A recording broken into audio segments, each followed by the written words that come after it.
said that when this idea came about, basically even before last year, the question was, do you really want to put in the hours to be a coach?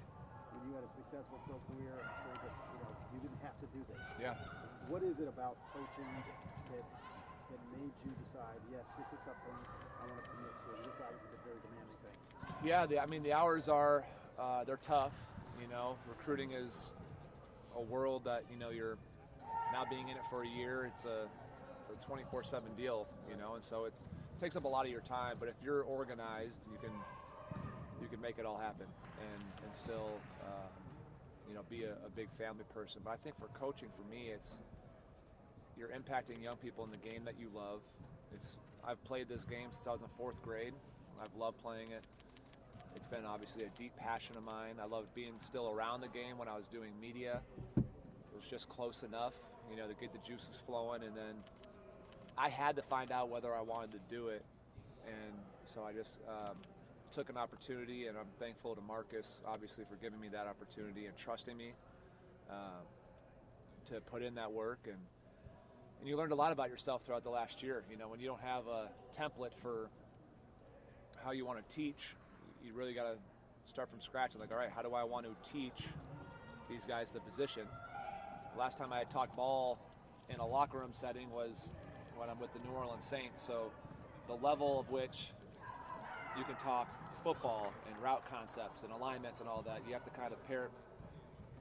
You forget what they don't know, and then each kid's different, right? You got to teach player A and player B maybe completely differently. So learned a lot about myself as a teacher, and then by the time fall came around, I felt like I was in a good rhythm. How did that call with Ryan Day go bringing you here? He first inquired, if I was something I'd be interested in. I said I have to check with the boss, who is my wife. She was, absolutely, as long as you feel like you'd be happy and have the same kind of impact on the linebacker room that I did up there. And then it just kind of kept going back and forth. He was, you could sense his passion that he really wanted to bring me back, and that he thought the timing was right, and that he really thought that I could help the room and help Coach Knowles out and just kind of be another voice there to kind of help. So I think his determination was kind of the factor of, this isn't just an information call. It's something that they really wanted to get done. So. What was Marcus's reaction when you told him you were leaving to come here? I hate to let people down just by nature. That's who I am. But it was tough because Marcus and I go back, to freshman year and, in each other's weddings and the whole deal. So thankfully, Marcus was great about it. Basically said, if that's where your heart, if that's where you want to be, that's where your family wants to be, he's like, then go back home.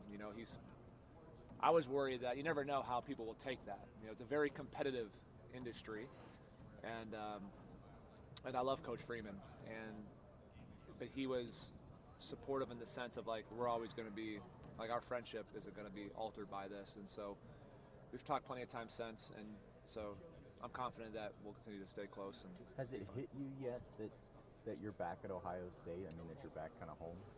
Yeah, it did when you pull up to the Woody, and now they got the fingerprint thing now.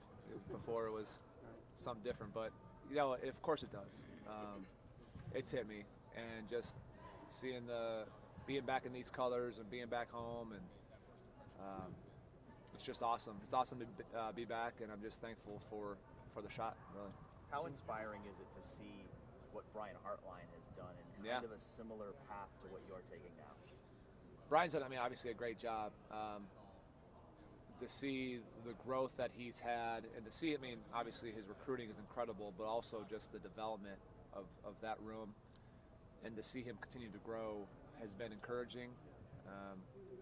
He's a great example of what can happen, and a lot of there's timing issues there as well, and I just love how he has taken every opportunity and he's been ready. Opportunities present themselves as players, as coaches, but you have to be ready for the moment. And he's definitely ready for the moment, and that wide receiver room has taken off, and I know he's excited about the new challenge and the promotion. But it's he's a great example of just guy who put the work in, willing to go, and a good template for former guys who want to come in and try to work and aspire to kind of grow in this profession. Do you have a long-term goal of where you want to get to as a coach, or are you just kind of in the moment right now? No, I think for me, it all starts with, can I be the best linebacker coach in the country? And can I aspire to do that at my alma mater? I think that kind of, to me, is the first thing that comes to mind. And so I'll attack this year with that vision, and already trying to dive in the playbook on Coach Knowles and what he likes to do and the techniques he likes to teach, and to kind of figure out the system in that way. I was joking with Tommy earlier that he might have to install the first few defenses to me, and teach me a little bit, which will help him. Once you are able to teach it, it helps you relearn it. And so, we'll watch some tape together, hopefully next week. And so, it's just how do you go about immersing yourself in all the details of the scheme, and then building from there. And so, it's the way I was as a player. I had to know it all, or at least try to know it all, because I was never a player that you take a few false steps, you're going to track somebody down. I had to be on top of it. I had to use anticipation. So just try to use the same mindset, as a coach. In terms of title, you are a GA, Jim is still a linebacker coach. Yeah. What is the kind of the delineation of duties? As he said, I'm going to delegate a lot of this position stuff to you. Yeah, I mean, we did some position-specific stuff even today, during the workout.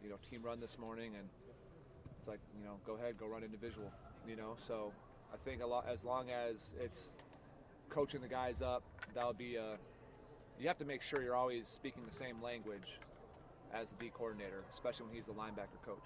And I did do it a year ago under Al Golden. I was trusted with the linebacker room, but you're making sure you're speaking the language of what you can't be saying stuff that is, contrary to what your boss wants to be taught. So I'm still learning all those things, but from my understanding, it's, hey, really go and attack it and coach the room, so film study, preparation, individual drills, and give him the freedom that he really had the last few years of his career, from my understanding, is the ability to kind of walk around practice and kind of see different areas of the game. I don't know that he had somebody like you last year with the linebackers. I don't know if there was that person. Yeah, I mean, from my understanding, Coy did a lot of work with those guys, and was able to do a lot of the individual with Jim, and so yeah, we'll see. I'm sure this thing will evolve too as you go through the spring and you kind of figure out. I mean, you're meeting each other for the first time, you're working together, and I'm just here to support him in any way possible and kind of see it. If he wants to do it a certain way, we'll do it that way. How much does it help that you've got veteran guys, Tommy, Steele? Yeah. You've got some veteran. Well, it's a huge blessing, and I learned that last year, because the group that I coached at Notre Dame these are guys now that this year they are fifth-year seniors. So they were already guys who had graduated, seen a lot of football. I think that was their third D coordinator. So they had certain knowledge of the game that you could start with. And so the passion was really like, these guys are fine, but it's the young kids who didn't have that experience that you're truly trying to build up. So it'll be fun really just kind of getting to know them as people. I think when you're a coach of players, you have to invest in them personally, and the more you know them personally, the more you can get out of them.